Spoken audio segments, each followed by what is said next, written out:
So ayan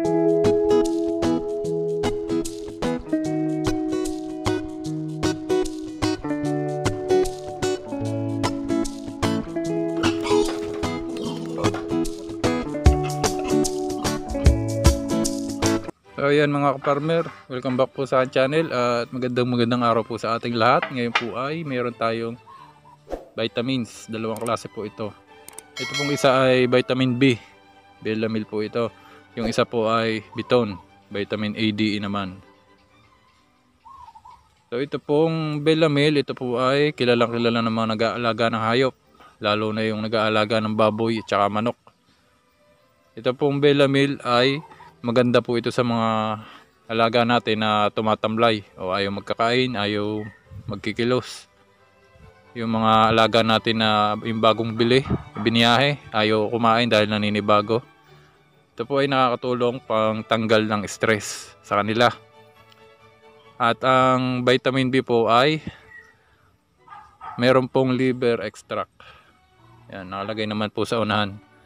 B-complex. Kasi nga po ang liver, kung inyo pong gagawa ng research o inyong hahanapin sa Google, so ang liver po ay magandang po pangkuna ng vitamin B. Mataas po ang niyan, parang nasa almost mahigit siya 100% yung niya, yung content ng vitamin B niya. Syempre mahalaga po yung expiration, Wag kayong magtuturok ng gamot nang hindi nyo nakita yung expiration. Yan, so yan po ang Belamil. So ang tanong, pwede ba ito sa baka, sa kambing? Pwede po ito. Yun nga lang, iba siya sa vitamin A, D, E. Kasi nga ito po ay vitamin B lamang. Pampasigla, pampatakaw, yun lang. So ang vitamin A, D, E po ay iba po yung kanyang ibinibigay. So pag ituturok po itong gamot na ito, lug-lugin lang natin ng bahagya. Yung banayad lang. Ito nga palang gamot na ito, ka-farmer, ay matagal-tagal na rin to dito. Hindi ko naman ito masyadong ginagamit, gawa nga ng yung vitamins nga sa baka ay ayos na. Mas magaling kasi pagka sa baka, mas magaling ang vitamin A, D, E. So ayan, mapunta na po tayo dito sa vitamin A, D, E.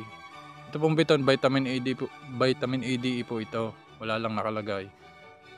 Nung ako po'y bumili nito, ayaw kong bilihin, gawa ng mahal. 750 ata ang bili ko dati, nung una akong bumili nito. Gawa ng yung dating vitamin A, D, E na gamit ko ay nasa 400 plus lang, hanggang 500. Pero nung nagamit ko po, ito na lagi yung binibili ko. Gawa ng napaganda, napakahusay ng niya, yung talab niya dun sa aking mga alagang baka at saka kambing. Ito po ay nakatulong po ito pampalandi. Pwede rin po ito sa baboy. Kapag malaki ang baboy, 2 ml. Ituturok. Pag maliit, kahit 1 ml lang. Sa malaking baka, 4 ml. Yung pong vitamin A, D, E na mumurahin, kailangan nyo po magturok doon ng 10 ml. 5 to 10 ml po ang hinihingi. Samantalang dito, 4 ml lamang.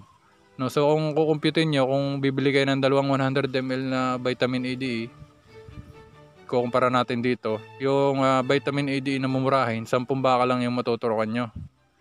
Kasi 10 ml lang hinihingi. Samantalang dito, kahit 20 na baka, kaya nyong turukan sa 100 ml nito.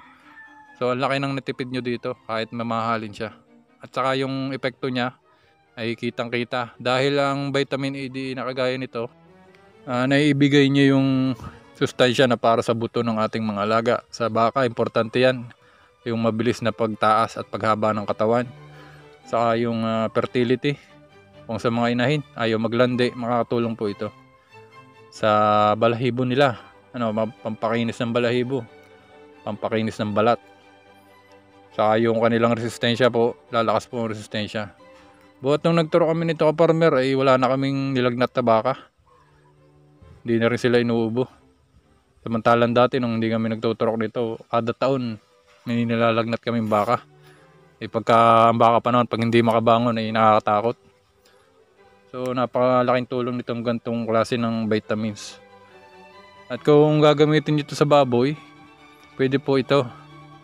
Sa manok, pwede po ito. Pero ang vitamins na ginagamit talaga sa mga ganon, yung mga single stomach na hayop, ay okay na po ang B-complex. Wag na kayong magdodoble ng vitamins kasi dadami lang yung inyong gastos. Kung wala kayong vitamin A, D, E, B-complex. Kung wala kayong B-complex, vitamin A, D, E. Hindi nyo kailangan pagsabayin pa yung dalawang vitamins na yan. So sa ngayon ka farmer, ang gagamitin ko muna ay B-complex or itong Belamil. So gamit itong single use na syringe, papalitan ko lang to ng karayom kasi maliit yung niya. Maliit yung karayom niya. Meron naman akong karayom dito. Ito ay hindi ko lang kung anong green to. So yung ilalagay ko ay 17 grains. Ito nga lang pong syringe na to at saka itong karayom na to, hindi talaga sila compatible sa thread. Pagdating sa thread, minsan nabubunot yan. Hindi kagaya ng panturo ko talaga sa baka na matibay yung pagkakakapit niya. So ayan na po yung itsura niya. So bali 5 ml lamang po yung kukunin ko dito.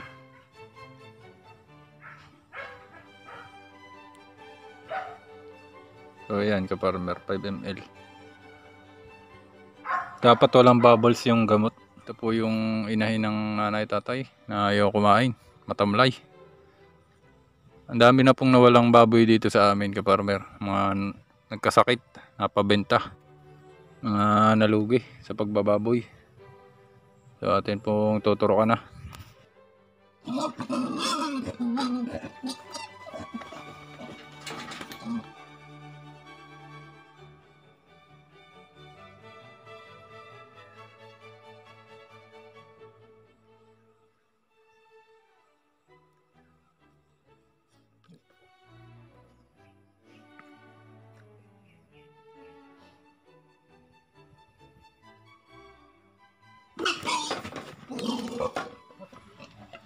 So yun yung maganda kapag malaki yung karayom nyo ka-farmer. Hindi mahirap ibuga yung gamot. So ito po ay 17 grains ng karayom. So tuturukan ko na rin yung isa naming inahin. Yung isa kong inahin ay may sugat sa leeg. Laki na sugat niya. At gagamutin ko na rin ang Combinix.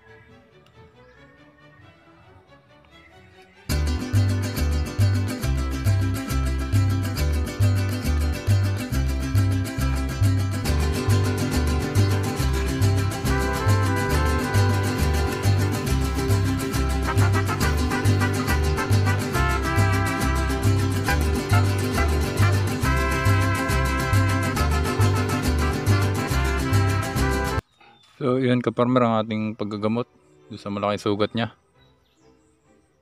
Tigilan siya gawa ng amoy. Kakaiba yung amoy ng Combinix na to. Kasugat to gawa ng lumobo na naman siya. Biglang tumaba nung nasampahan. Hindi agad natanggal yung tali. So yan, laki na sugat. Sana ay gumaling. A few moments later.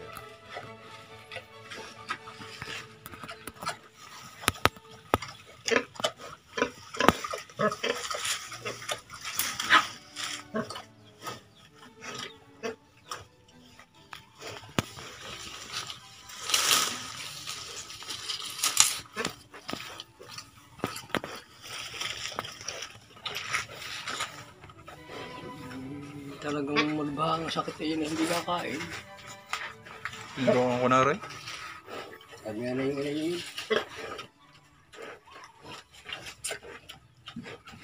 At paano yung may natutunaw?